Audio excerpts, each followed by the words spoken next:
What's up, guys? How you all doing? TFIF, thank fuck it's Friday, and it's good to be chatting to you guys again. It's been a crazy busy week, as you can probably tell by the state of me. But yeah, with the baby, plus like loads of work, getting back into the kind of real swing of things with work, and a lot have been going on with YouTube as well. So it has been an absolutely insanely busy week, but I'm glad the weekend is here. I'm glad to be chatting to you guys. So let me give you a bit of a rundown. What should we start with? Let's start with the baby. So Lila, yeah, she's been very good. Quite pleased with how good she's been. Obviously, it's exhausting because she needs feeding every 2 to 3 hours. So she wakes up, then you have to burp her, and it takes a good half an hour to get her back to sleep every time. It's all kind of just going on all the time, you know, through the night, through the day, blah, blah, blah. And although Jadie's doing a lot of it, obviously I'm trying to help wherever I possibly can, doing this, doing that, doing the cooking, doing the cleaning, you know, all these different kinds of things. So it just adds a whole level of complexity to your life. It's worth it. It's great, you know, watching her do just at the moment for the first few months, it's tiny little different bits every day. But it's such a beautiful age when they're so small, and you can just curl them up in a little ball on your chest, and they just sit there and go to sleep, and you're just, you know, they are completely beholden to everything you do, to feed them, to do everything for them, and it's just it's a privilege, really. But anyway, that is enough of the emotional stuff. I was going to say emo, but then I wondered if anyone would know what I meant. In terms of the YouTube stuff, remember last week I was talking about audio products? There's one of them up there. That was the big one from Zoom. That is the TAC 8. Let me get a close-up of that because it's a product that deserves a close-up. There it is. In fact, let me get it down because it's not plugged in. And that light is causing all kinds of issues with the filming. So yeah, there it is there. So you can see it's got 8 microphone ports on the front. Well, they're not only for microphone, they're hybrid ports. So you can put 1/4-inch jack in there for instruments. 2 headphone outputs. You've got the volume stuff there as well. It's rack mountable. And then on the back, you've got a whole bunch more stuff as well. Digital inputs, SDI, clock inputs, MIDI, SPDIF, all that kind of stuff is all in there. And this machine is a beast of an audio unit. It really is. I can't decide where to put it.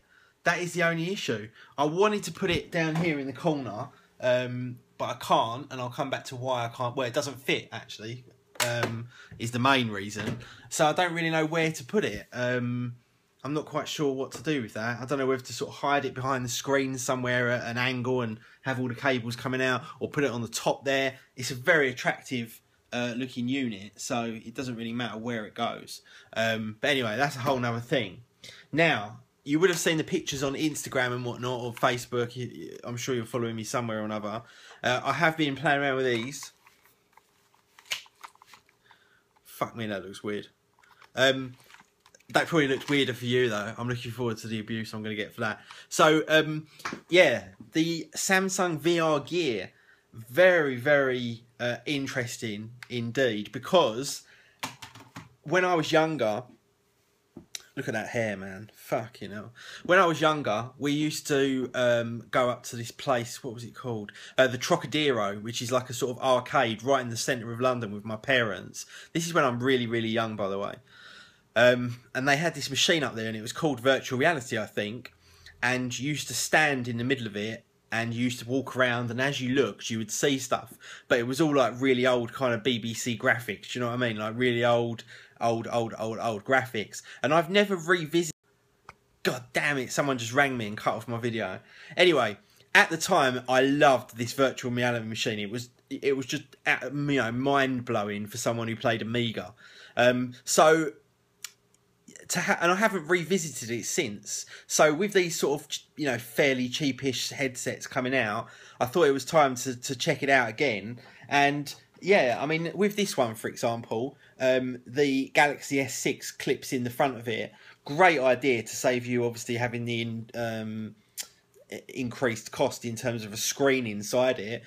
And even though the Galaxy S6 has got, you know, that 2.5K or 2K or whatever it is screen, the resolution is still not high enough for this. So I'm not sure if the actual real Oculus unit has a higher level of quality. I don't know. I doubt it, because these screens are obviously cutting edge in terms of mobile phones. So I'm not quite sure how all that stuff's going to pan out. But it does answer the question, why do we ever need higher resolution screens in phones than we've got now? Well, we do, because of things like this. So really, I think for that to work really well, you'd need something like a, I don't know, like a 12K screen or something for it to be like almost pixel free, with that kind of magnitude. But I've been very impressed with the experience. It's still a very, very good experience, and I'll put this all in my review, but the quality is not up to par and the content is lacking significantly. So yeah, that's the Samsung one. Now, in addition to that, and I've got Armake, I've also got another one, which I don't know where I've put it. Oh, here it is. Here. This one is the FreeFly VR, and this I believe is made by well, I know this is made by like a UK based company. I think it's about £50 or £60, and you can put pretty much any phone in here. It's like a sort of cardboard one, but it's not cardboard. It's made out of 3D printed plastic, I believe. And this will take phones up to 5.5 inch, including the iPhone 6S. Is it? No, not 6S. iPhone 6 Plus. Which, for some reason, I find the experience better on than I do with the higher resolution screen on the S6.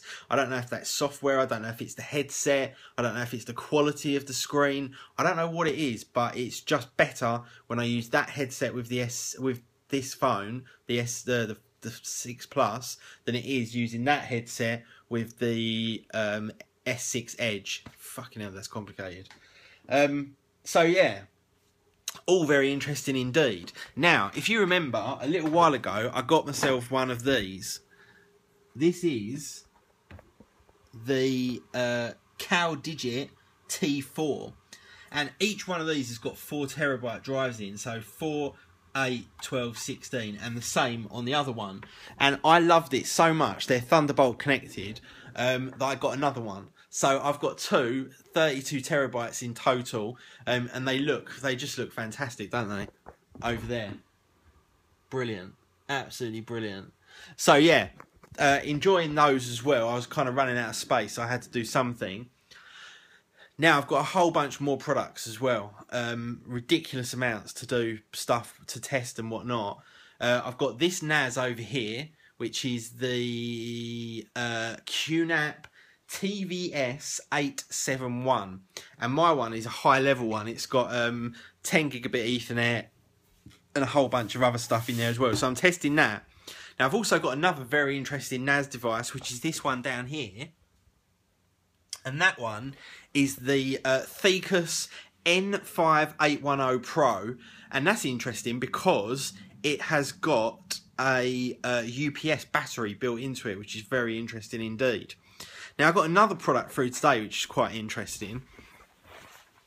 This is a kind of whirlwind tour of what's going on at the moment. I'm just letting this box fall off here.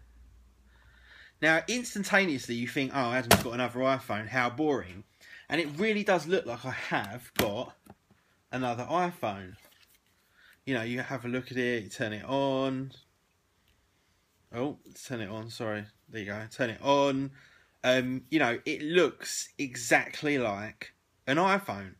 And I mean, it probably is the actual real iPhone case. But this is not a real iPhone. This is a fake iPhone from China that you can buy for about £100 or $150. Ridiculously cheap. Works and looks exactly the same as an iPhone. Identical. If you put them next to each other and you don't look at the software, you can't tell the difference. So how cool is that? iPhone 6, fake, running Android with an iPhone skin, for a ridiculously small amount of money. So I'm going to do some videos on that as well, or at least a video, which I think should be fairly interesting. I've got a whole bunch of other products as well. I can't even bother to... Well, it's not that I can't be bothered, it's just too much to go into. but it will all be appearing on the channel. You will notice that I have been doing very, very regular videos over on the main channel. So I hope you guys are enjoying that, because that was the kind of most important thing that I've been asked for by everyone.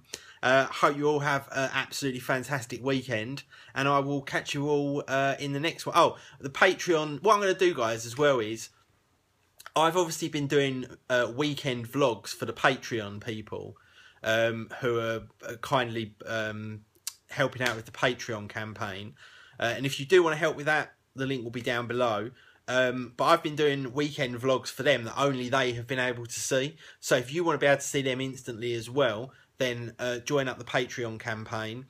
But I'm probably going to start uploading them to the channel as well. So you may see weekend vlogs that are a few weeks old. Anyway, whatever. Have a great weekend, guys. Please do be safe. And I will see you in the next one. Peace.